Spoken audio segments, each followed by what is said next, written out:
Muy buenos días y bienvenidos a su programa Signos Vitales, tu podcast de salud. Estamos transmitiendo, como todos los sábados, desde las facilidades de Webnéticos Internet Studio aquí en Guaynabo, hoy sábado 8 de agosto del 2020. Quiero recordarles que este programa está disponible en las diferentes plataformas de podcast. Pueden ir a su buscador, escriben Signos Vitales, tu podcast de salud, y les saldrá el listado de las diferentes plataforma y ahí pueden tener acceso en cualquiera de ellas, como lo están viendo ahora en pantalla. Le comento que la versión del podcast es un resumen de nuestro programa de Facebook Live. Agradezco a todas las personas que nos siguen en las diferentes plataformas y que comparten el contenido. Y los que aún no lo han hecho, no esperen más, inscríbanse y para que se mantengan al día en las diferentes plataformas que tenemos disponibles. En la mañana de hoy tengo el placer de compartir con una invitada muy especial. Ella es graduada de Bachillerato de Trabajo Social de la Universidad de Puerto Rico en Río Piedras, con un minor en psicología. Luego finaliza los estudios graduado en la Universidad Carlos Albizu, donde obtuvo el grado doctoral en psicología clínica. De allí posteriormente se establece en el estado de la Florida, donde completa el proceso de licenciamiento y acumula experiencia clínica trabajando en el área de evaluación psicológica con niños, adolescentes y adultos. Además, trabajó en hogares de cuidado de adultos mayores, proveyendo apoyo psicológico a pacientes y familiares, principalmente para el manejo de estresores emocionales, que yo creo que vamos a hablar de eso un poquito hoy.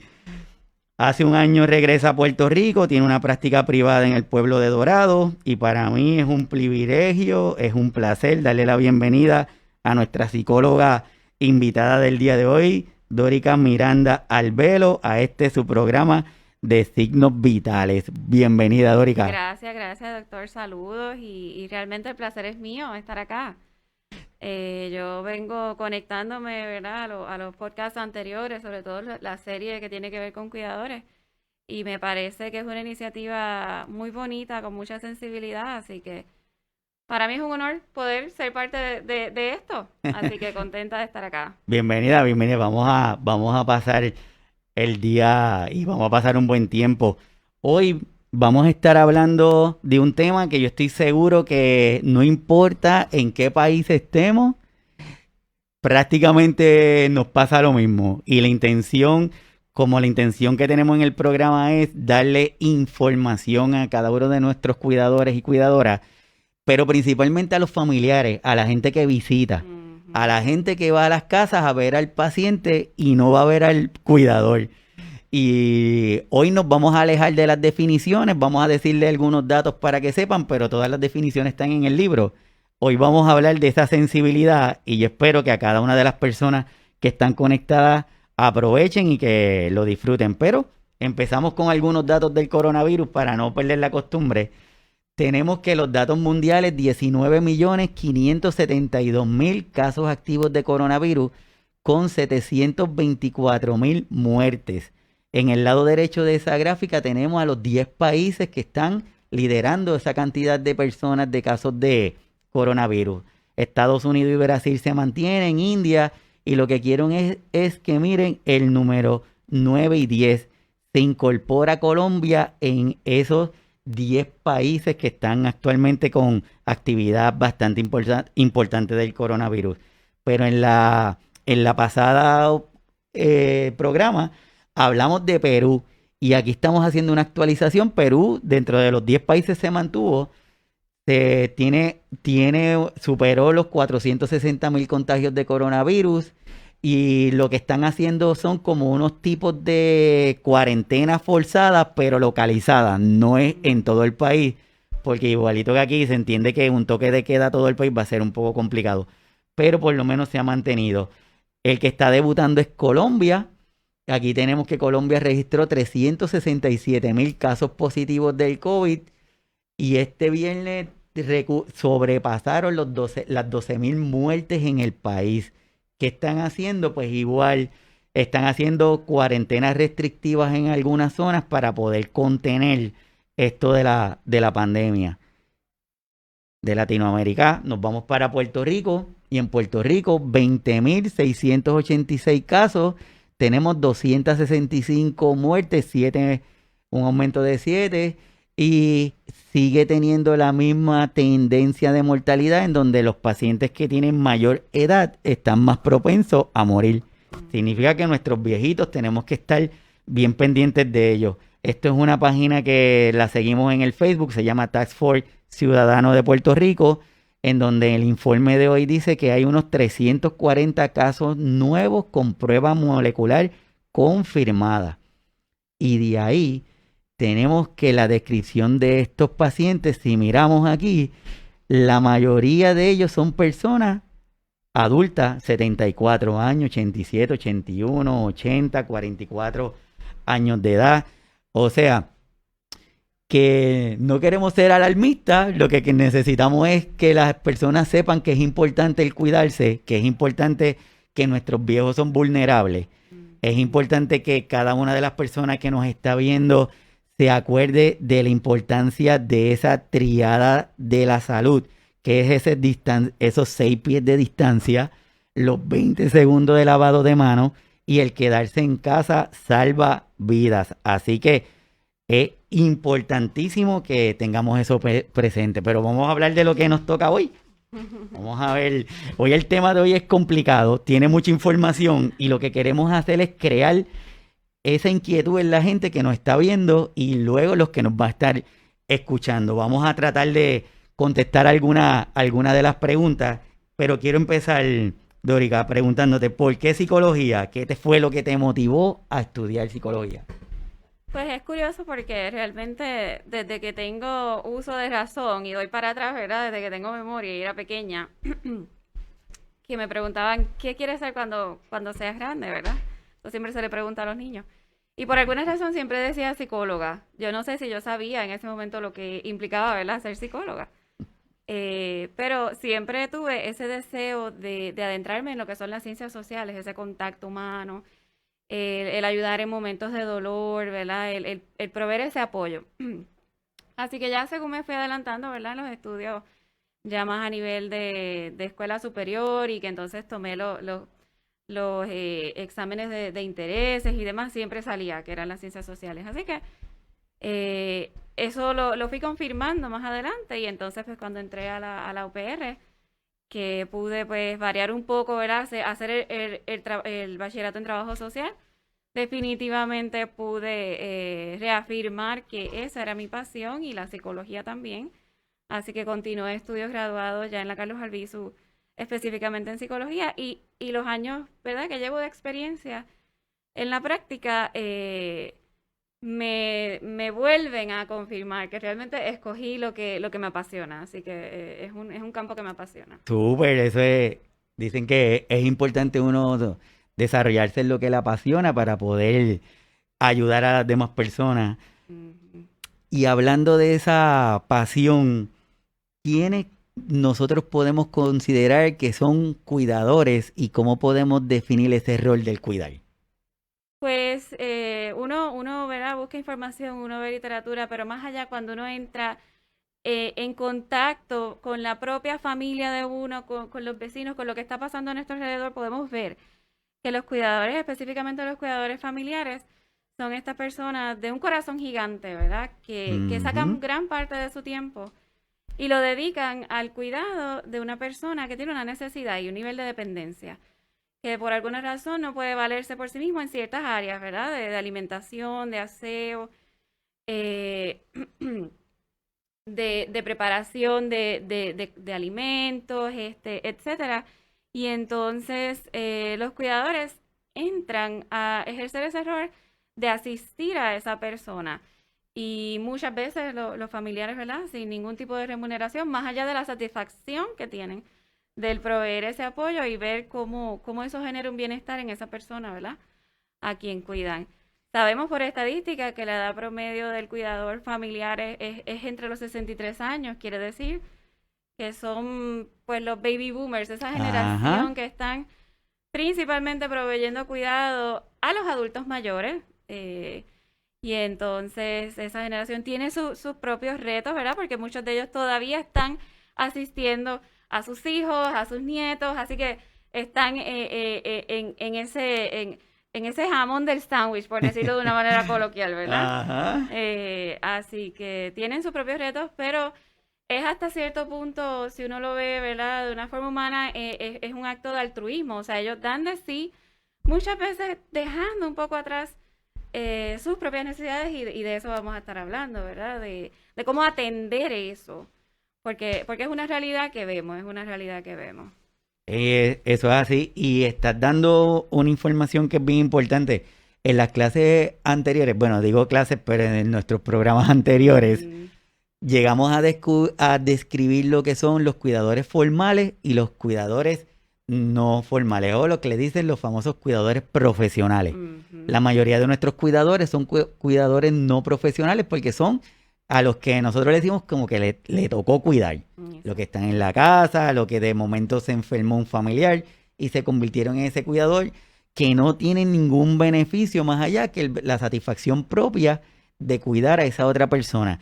Y cuando hablamos de cuidar a otra persona es importante siempre señalar que a esa persona que están cuidando no es que le duele un pie, no es que se dobló el tobillo, no es que tiene dolor de cabeza, es que cuidan a una persona con una condición discapacitante que los mantienen en su hogar y ese cuidador se convierte en todo para ellos, tanto física como emocionalmente.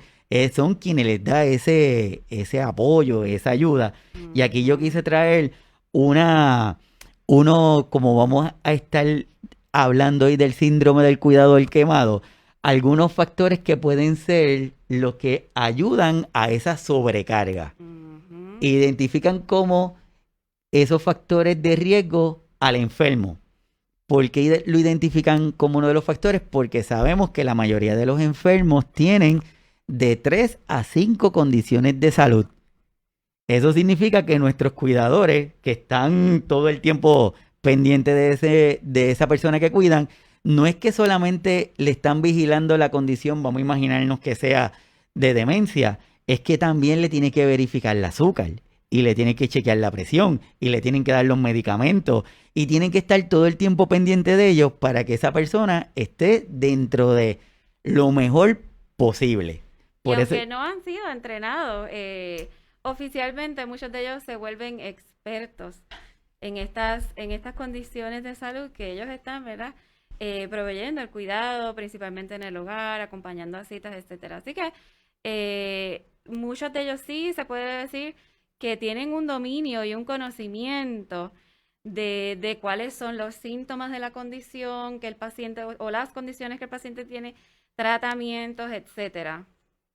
y por eso es que los consideran como uno de los factores. El otro factor es los factores del propio cuidador. Esas condiciones de salud que tiene el cuidador. Y cuando hablamos condición es también de su estado anímico, porque no es fácil ese agotamiento que tiene ese cuidador unido al trabajo físico que necesita tener. Ujú. Es bien complicado. Por eso es que otro de los factores que se identifican como riesgo para tener el síndrome de la sobrecarga es del propio cuidador. Y de factores externos es ese apoyo extra que tiene ese cuidador. Sabemos que la mayoría de nuestros cuidadores y nuestras cuidadoras prácticamente cuidan solo. Hay familiares que le creen que llamándolos una vez al mes es suficiente y dejan a los cuidadores. Así que dentro de esos factores de riesgo, yo creo que en esos tres grupos se identifica bastante bien cuál es esa sobrecarga en los factores del enfermo, los factores del cuidador y los factores externos que son esas otras condiciones. Y ahora con esto de la pandemia, le añade un factor Un adicional. factor bien grande, ¿Qué sí. crees, Dorica, de eso? Eso es así, son factores a tomar en consideración porque realmente hay unas implicaciones psicológicas y emocionales y también físicas, ¿verdad? De que estas personas dediquen todo este tiempo y todo este esfuerzo al cuidado de alguien más, de ese ser querido. Muchas veces los cuidadores sabemos que lamentablemente desatienden sus propias necesidades. Entonces, ¿qué pasa? Dejan de ir a citas médicas, dejan de atender sus condiciones o de tener acceso a cuidado preventivo. Muchas veces no se alimentan bien, el sueño en ocasiones y el descanso es limitado. eh, Dejan de hacer quizás actividades que le generen satisfacción o placer, ¿verdad? Que por así decirlo, distraigan su mente, ¿verdad? De esa tarea de cuidador.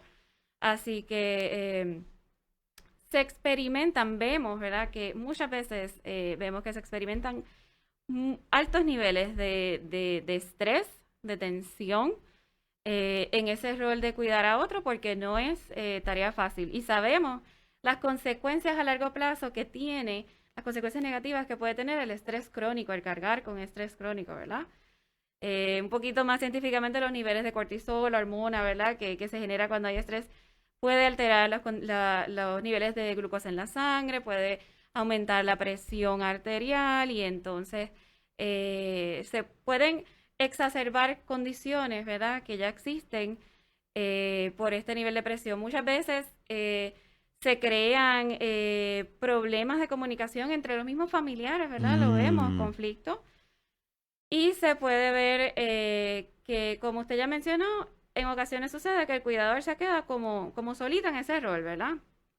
Eh, de cuidar al otro. Así que se sabe estadísticamente que entre el 40 al 70% más o menos de los cuidadores pueden presentar trastornos de depresión y síntomas de ansiedad. Así que esas son cositas que debemos poder identificar y observar, ¿verdad? Así que entrando ya más en lo que se considera el síndrome de sobrecarga o de cuidador quemado, como se le escucha también decir, ¿verdad? Pues es este nivel ya de agotamiento, de ese estar drenado mental, emocionalmente y también físicamente que puede llevar a esta persona, digamos, a un posible colapso si no se atiende a tiempo. Eh, Podemos ver emociones fuertes que se producen cuando la persona está a este nivel agotada, como por ejemplo tristeza, ¿verdad? Por largos periodos de tiempo, coraje, frustración, la culpa se genera ujú. también. Y también podemos observar síntomas físicos, ¿verdad? Y de eso tendrá mucha experiencia trabajando, ¿verdad? Con los pacientes en la clínica porque vemos que en ocasiones hay cansancio, tensión muscular, problemas gastrointestinales. Podemos ver de momento un aumento significativo de peso o pérdida significativa de peso Ujú. porque se puede estar llevando estilos de vida que no necesariamente son saludables para el cuidador. Así mismito es. Y la forma en cómo tú lo describes, yo creo que no hay una mejor forma de describirlo. Y buscando información y buscando alguna definición, le estoy compartiendo. Esto es una definición que encontramos porque me parece que es como que un buen resumen. Y el síndrome del cuidador es un trastorno que se presenta en cuidadores no profesionales. Por regla general, estas son personas que desempeñan el rol del cuidado de una persona dependiente.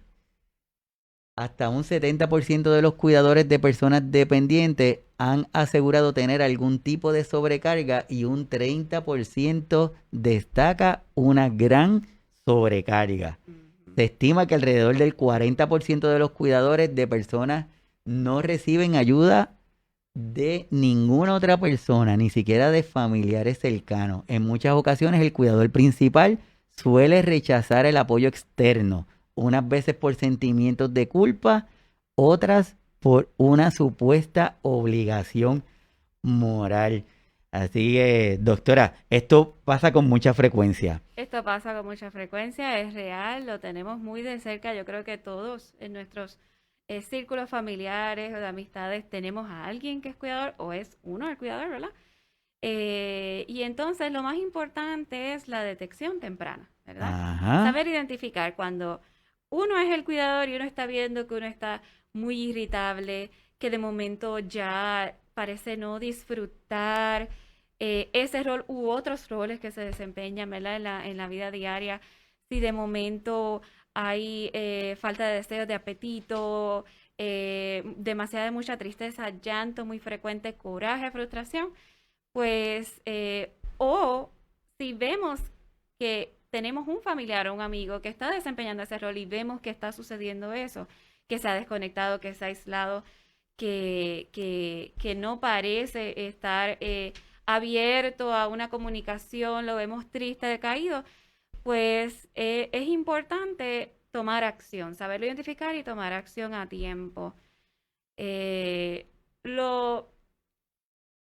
una de las cosas más importantes es el poder reconocer la importancia, ¿verdad? La redundancia del autocuidado. El autocuidado es esencial y yo creo que ahí es que los cuidadores desatienden un poco, ¿verdad? Esa área. Entonces, dan el 100% para cuidar de otra persona, de ese ser querido, pero desatienden sus propias necesidades. Y entonces, el autocuidado es esencial.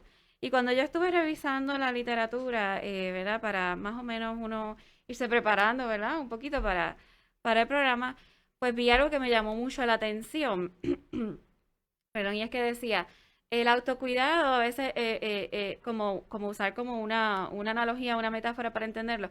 Cuando uno viaja, ¿verdad? En un avión, aunque no se supone que haya mucha gente viajando en estos días, pero que ha tenido la experiencia de en algún momento montarse en un avión, cuando el crew, el staff, ¿verdad? Del avión te están preparando para despegar, te están explicando qué hacer en caso de emergencia, ¿verdad? Y entonces te dicen que en caso de emergencia van a bajar unas mascarillas con oxígeno, ¿verdad? Que uno debe ponerse. Y te enfatizan, si tú eres una persona que andas con alguien que depende de tu cuidado, un menor, un adulto mayor, asegúrate de ponerte la mascarilla tú primero y luego asistir a esa otra persona. Ajá. Y la idea es, si a ti te falta el oxígeno, te mareas, ¿verdad? No puedes atender la emergencia, esa persona que está ahí se quedó sin la asistencia tuya, ¿verdad? Esa persona que depende de ti. Así que es como un tipo de comparación, pero es esa idea de tú buscar tu propia oxigenación, ¿verdad? De tú recargar tus baterías para poder estar disponible para el cuidado de esa otra persona. Así Así mismito. que eso es bien importante.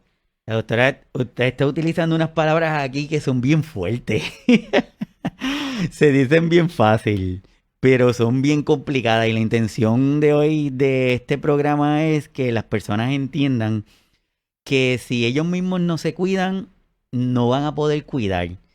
Y que necesitan aceptar esa ayuda. Y lo que estás comentando de esa similitud de cuando lo del avión, pues yo traje aquí una foto de esta gallina y un cerdito.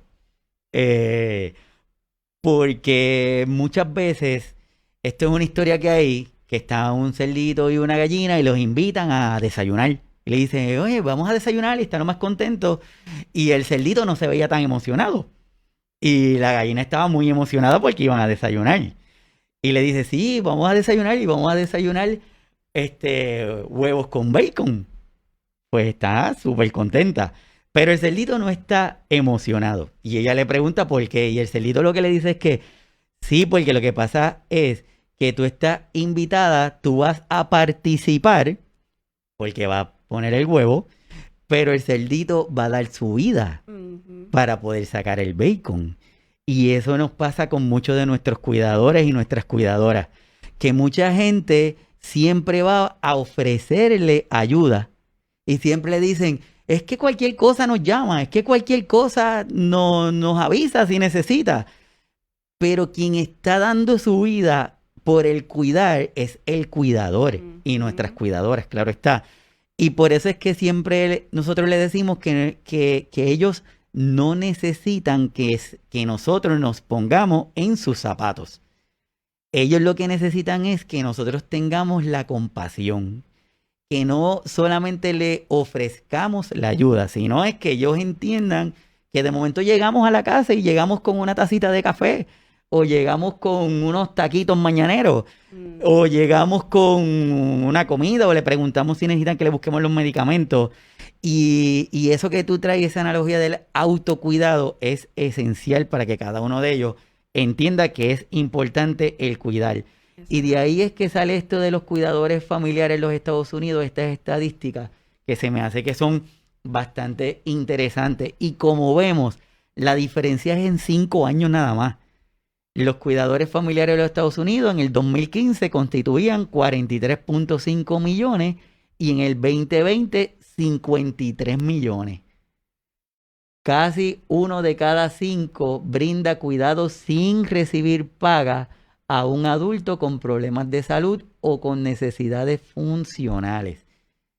Y esas estadísticas se van repitiendo y repitiendo y repitiendo. Así que lo que tú estás trayendo es muy, muy importante. Y estimamos que todo eso va a continuar en aumento porque sabemos que la población ha seguido envejeciendo, ¿verdad? Así que la necesidad va a estar. Y a todos muy probablemente, ¿verdad? Nos va a tocar en algún momento.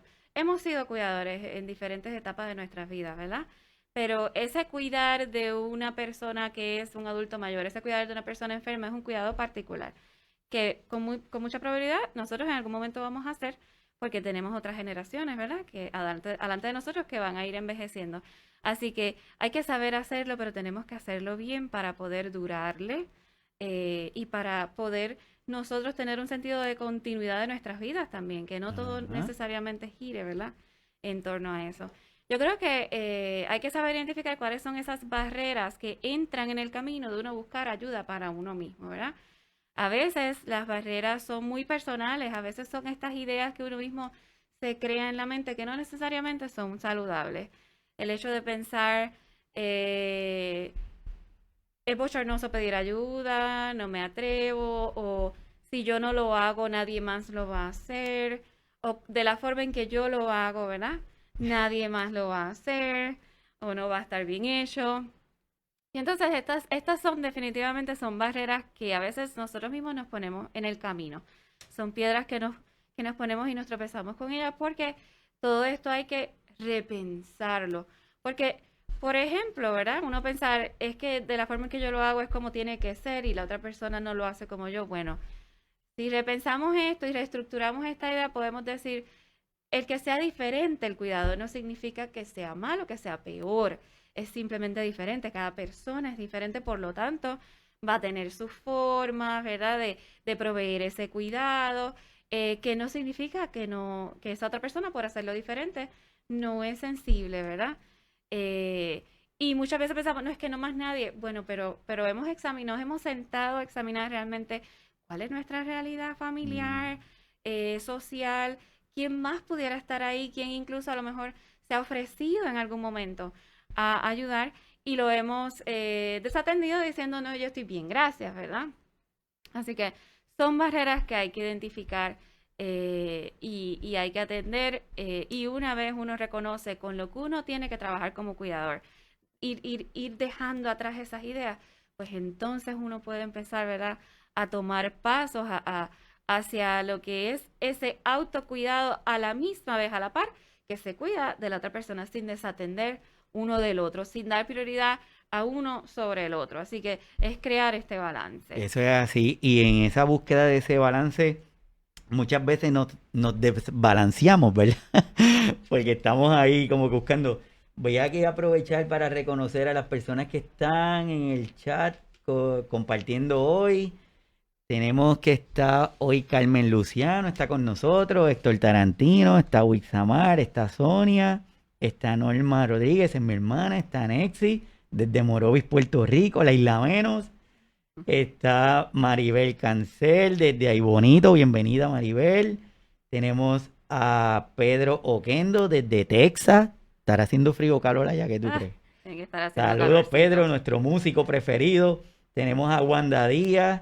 Tenemos a Wilda Oliveras, que quiero aprovechar este espacio para reconocer lo que está haciendo doña Wilda Oliveras, creando un grupo de apoyo de Alzheimer en Yauco. Así que Tremendo. mi mayor reconocimiento, apoyo y siempre estamos disponibles para lo que ella entienda que lo podemos ayudar. Así que bienvenidos todos y cualquier duda que tengan, preguntas, nos las pueden hacer llevar a través del Facebook y aquí la doctora se las va a contestar. Tratamos. Es interesante que hablamos del síndrome de la sobrecarga del cuidador, por no decir el síndrome del cuidador quemado, y podemos pensar cuáles son o cómo yo lo puedo identificar, qué herramientas hay, ¿cómo podemos saber que esa persona está con esa sobrecarga? Y de forma científica hay unas escalas, hay una guía, hay uno de ellos que se llama la prueba de Sarit. Y en la prueba de Sarit lo voy a presentar aquí. Sé que disculpen por el tamaño, pero lo que quería es demostrarles que existen unos instrumentos que le permiten a los profesionales de la salud identificar ese grado de sobrecarga. De esa escala de Sarit que tú nos puedes comentar. Yo creo que es importante saber que existen medidas de alguna manera objetivas para poder identificar y que no se nos pase desapercibido, ¿verdad? Que no tengamos personas de frente con esta necesidad de saber que le está sucediendo esto. Así que es bueno siempre hacer, como uno dice, el screening, ¿verdad?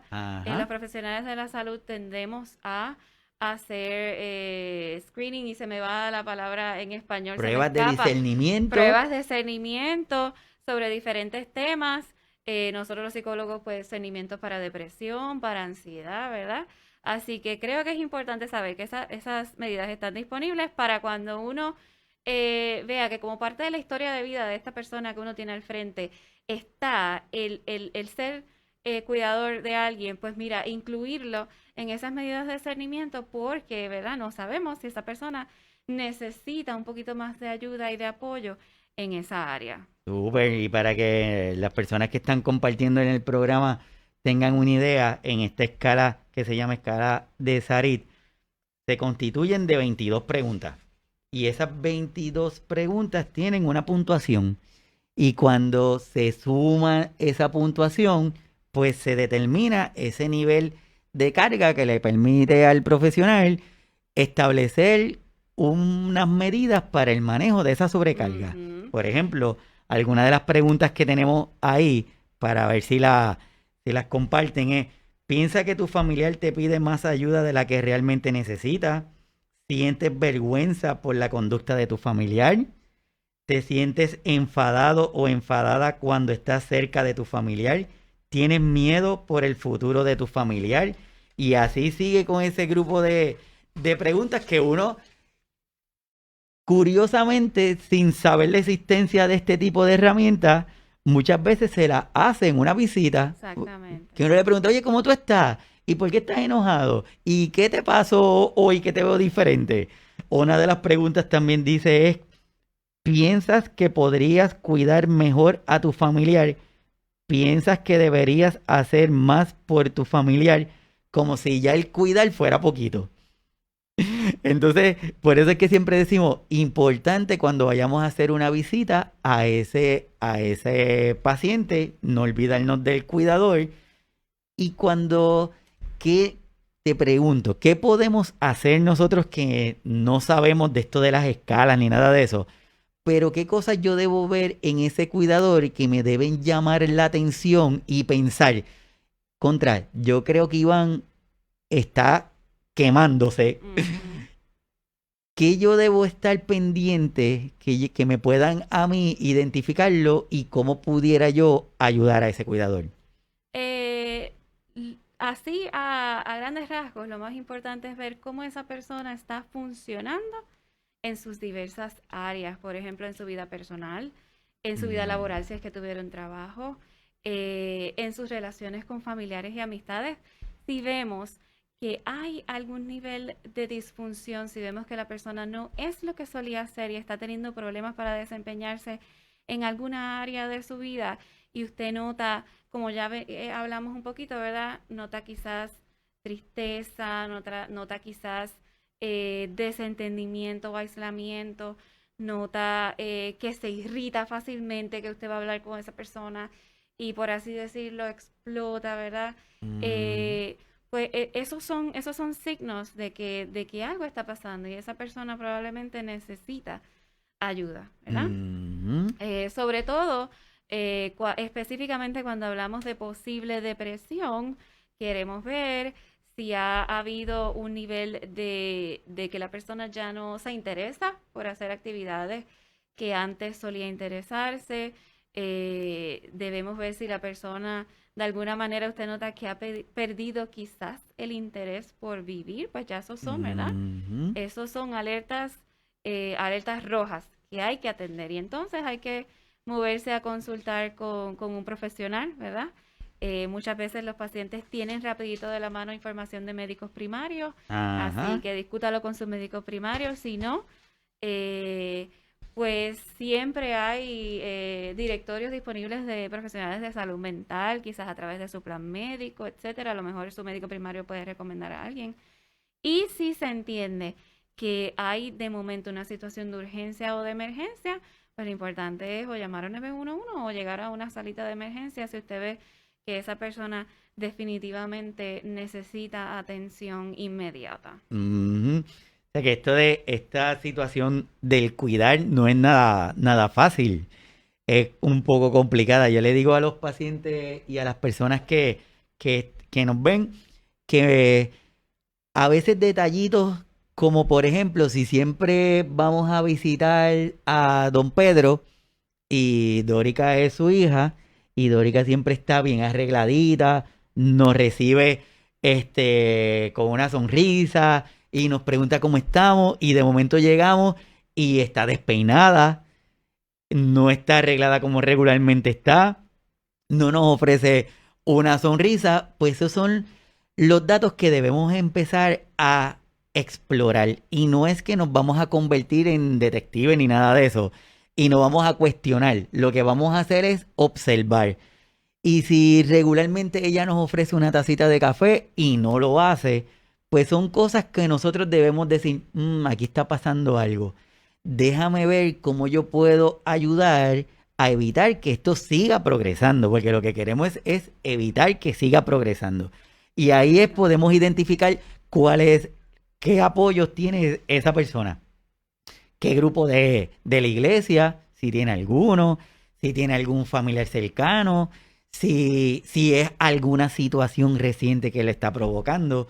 Entonces, cuestión de que nosotros cuando vamos a hacer esa visita, o no necesariamente es en la casa, quizás la encontramos en el supermercado en otro sitio y su comportamiento no es el habitual, pues nosotros debemos estar pendientes. Esos son los datitos que debemos observar y para evitar ese síndrome de Claro. esa sobrecarga. Y ahora que usted trae eso, ¿verdad? De los recursos disponibles, hay que hacer un poco de énfasis en que ahora con esto del COVID hay retos, ¿verdad? Que uno tiene que enfrentar, sobre todo el de distanciamiento. Entonces, no solo desde la salud mental, tratamos de refrasear esto del distanciamiento social y nos gusta mejor referirnos a eso como distanciamiento físico, ¿verdad? Mm. Porque lo importante es mantener, como usted dijo, una distancia física, 6 pies, ¿verdad?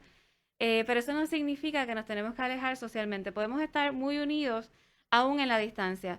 Lo único es que tenemos que identificar cómo lo hacemos, ¿verdad? Utilizando todos los recursos que haya disponibles. Todos estamos a la distancia de una llamada. Hoy en día con los teléfonos, ¿verdad? Inteligentes podemos incluso vernos.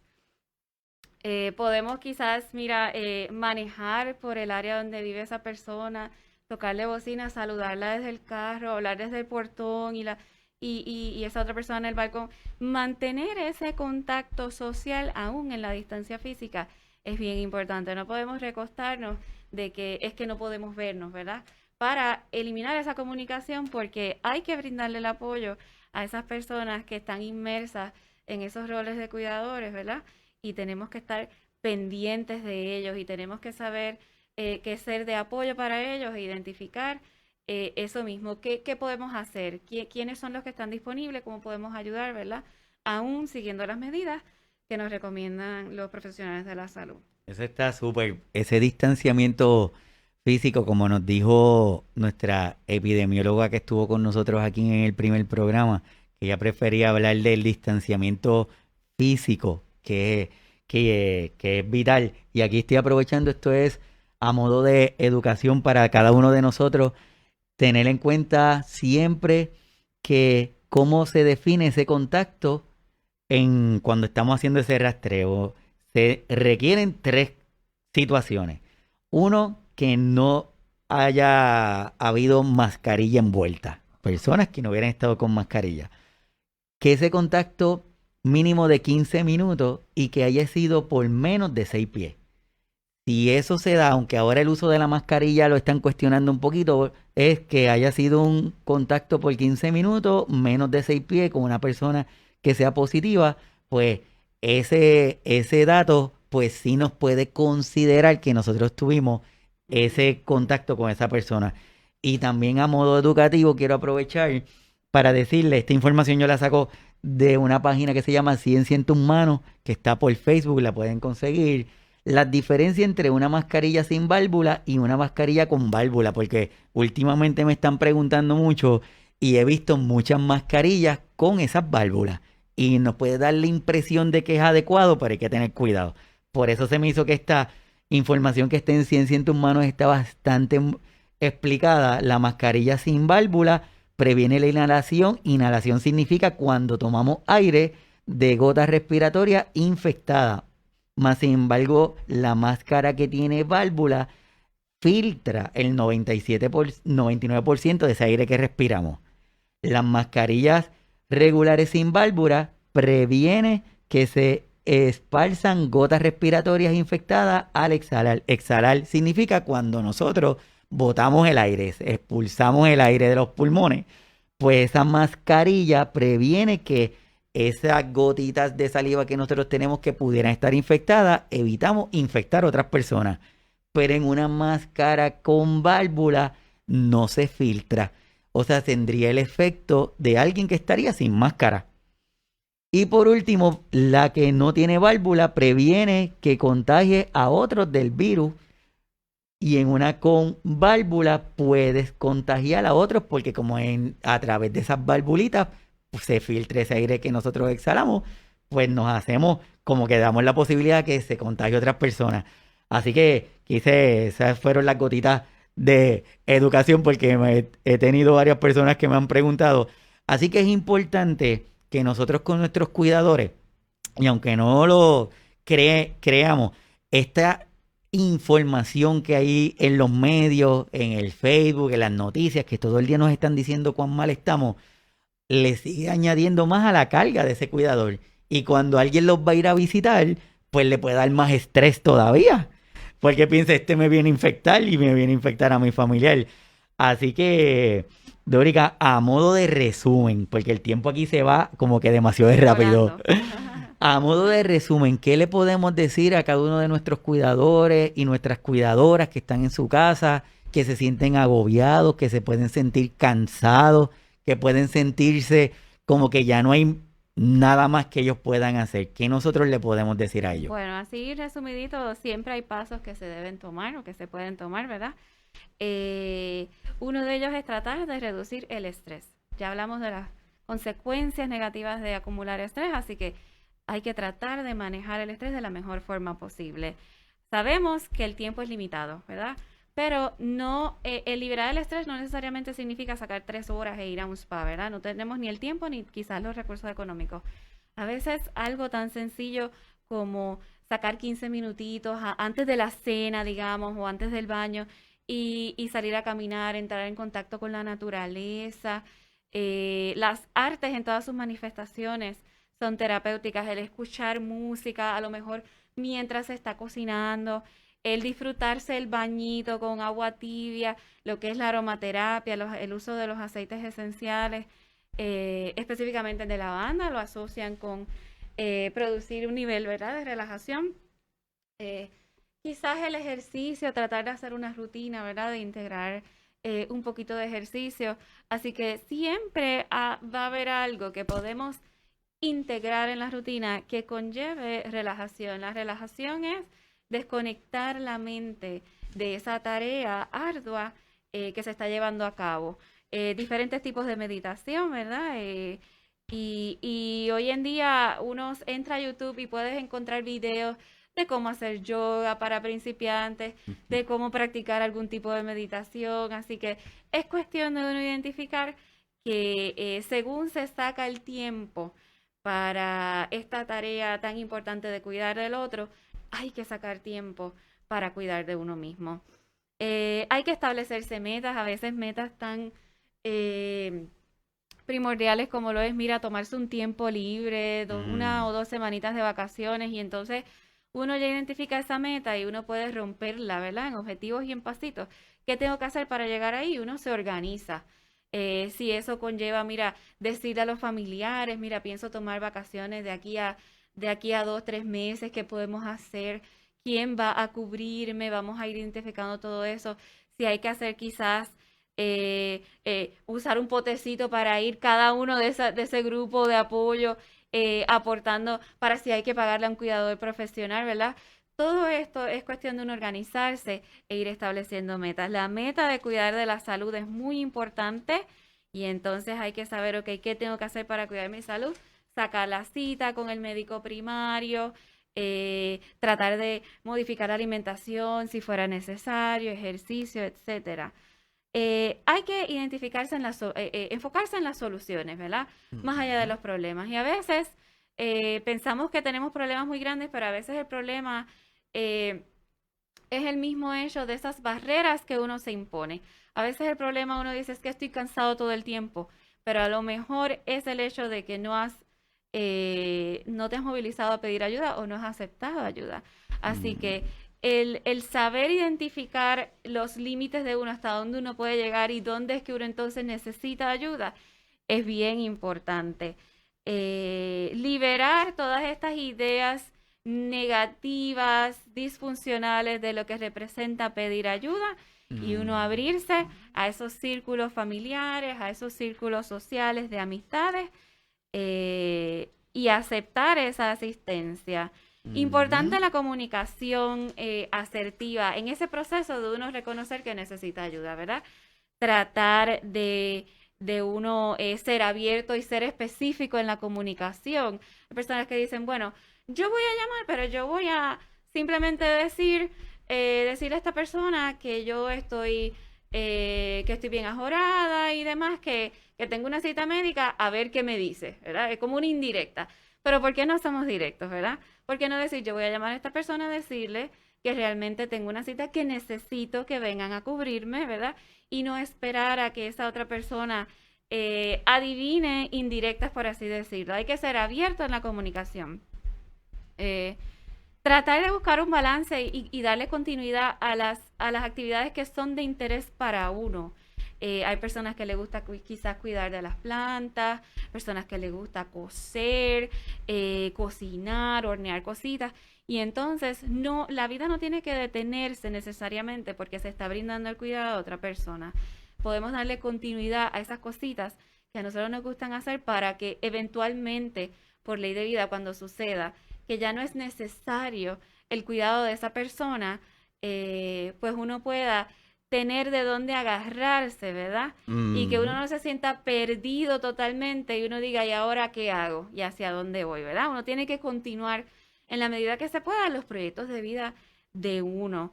Y aprender de nuestras emociones. Tenemos que saber nosotros mismos reconocer cuando nos estamos agotando, cuando nos estamos quemando. Tenemos que nosotros darnos cuenta de que ¿cómo me siento? Me siento drenada, me siento cansada, me siento que tengo coraje todo el tiempo y esas emociones hablan y nos dicen cosas. Y muchas veces lo que nos dicen es que tenemos que tomar acción, que tenemos que empezar a tomar todos estos pasos, ¿verdad?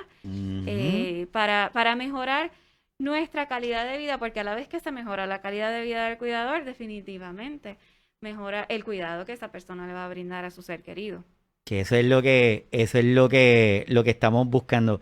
Me encantó lo que dijiste de ser específicos y abiertos. Me encantó eso.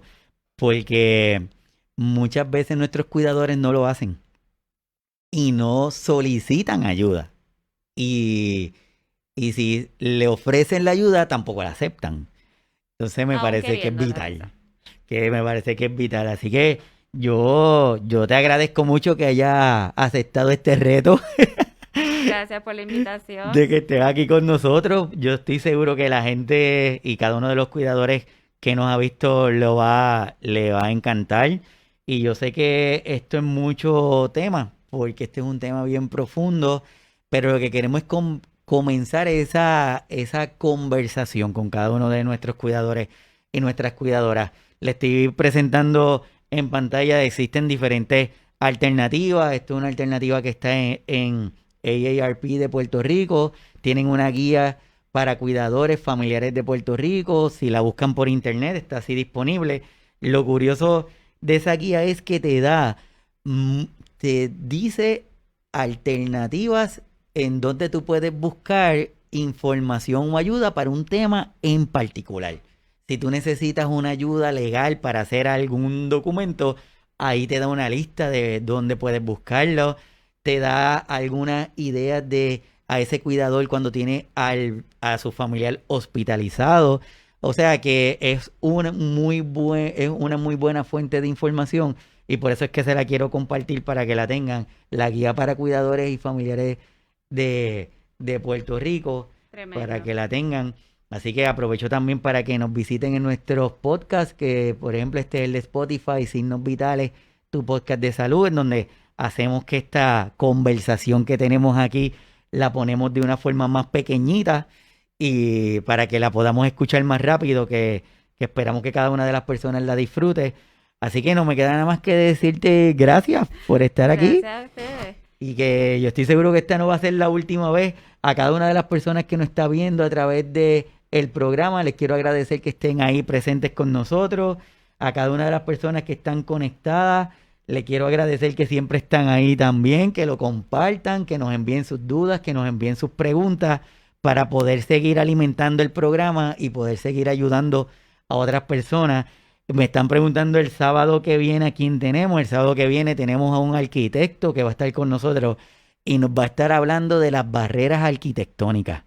Qué interesante. Ese tema va a estar súper. Esas barreras arquitectónicas nos impiden tanto en la casa de nuestros familiares. A veces vamos que por alguna emergencia llega la ambulancia y cuando va a entrar una camilla no la pueden entrar la camilla. Entonces se convierte en una dificultad o cosas que antes no eran un problema se convierten en una barrera ahora. Así que ese tema va a estar súper interesante. Así que los invito para que estén con nosotros el sábado que viene y la disfruten. Así que espero que se cuiden. Importante siempre la triada de la salud, 6 pies de distancia, 20 segundos lavado de manos, quedarnos en la casa, eso se traduce en salvar vidas. El sábado vamos a estar aquí. Muchas gracias por la compañía. A cada uno de ustedes, cuídense mucho y nos vemos el próximo sábado a las 11 de la mañana. Hasta pronto.